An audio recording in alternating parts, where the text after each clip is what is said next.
So, how do you even begin to grade one of the most powerful economic jobs in the world?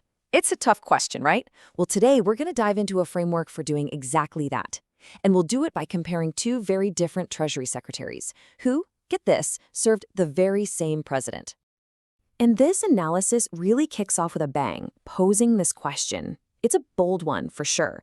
And it immediately signals that, we're not just going to look at the headlines. We're going to dig way deeper into what success in a job like this actually looks like. And right, that's really the whole idea here. The current Treasury Secretary, Scott Bessent, he's been getting some pretty glowing reviews in the media. But the source we're looking at argues that all this praise, well, it might be completely missing the point. It might be based on the wrong criteria, and in doing so, it's overlooking some really big fundamental problems. Okay, so let's get right into the first piece of this argument. Section 1 is all about the central question. So, you see a lot of the praise for Bessent seems to revolve around this idea that he's keeping Trump within limits. But the source just shuts that down with this, what a line. The whole point is, managing a president's personality, that's not the job. The Treasury Secretary's job is about policy, plain and simple. It's about protecting our economic institutions. So, if managing the boss isn't the right way to measure success, then what is? Well, that's exactly what we get into next as we look at the 3 key metrics for a real evaluation.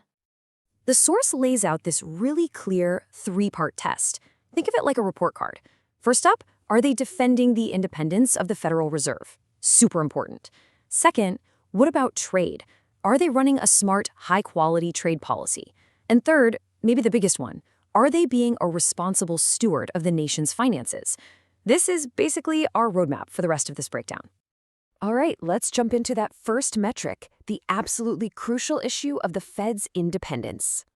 And right away, the analysis paints a picture of 2 polar opposites. On one hand, you have the former secretary, Steven Mnuchin. He's credited with basically acting as a firewall, protecting the Fed from political heat. But on the other hand, the current secretary, Scott Bessent, is accused of doing the exact opposite, actually trying to politicize the Fed to push through his own policy goals. And this timeline here, it lays out the specific moves that are being flagged as major institutional risks under Bessent. You've got an attempt to remove a governor, which, by the way, got blocked by a judge. Then there's a key committee vote that seems to signal he's reshaping the board. And looming over all of it is the window to replace the Fed chair.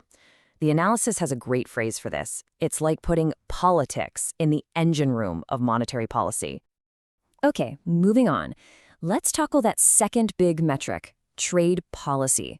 Are we talking strategy here or just something else?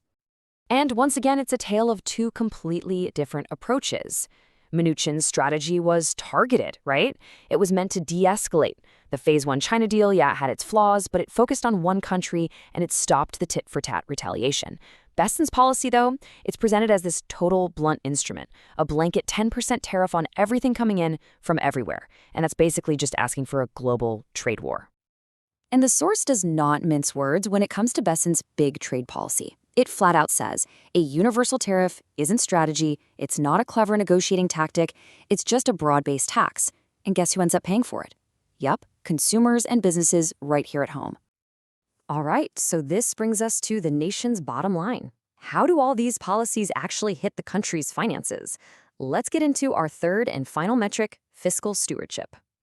And on fiscal policy, you guessed it, another huge difference. Now, Mnuchin also oversaw tax cuts, but the key is that they were paired with offsets, things like salt caps and closing loopholes, to try and balance things out.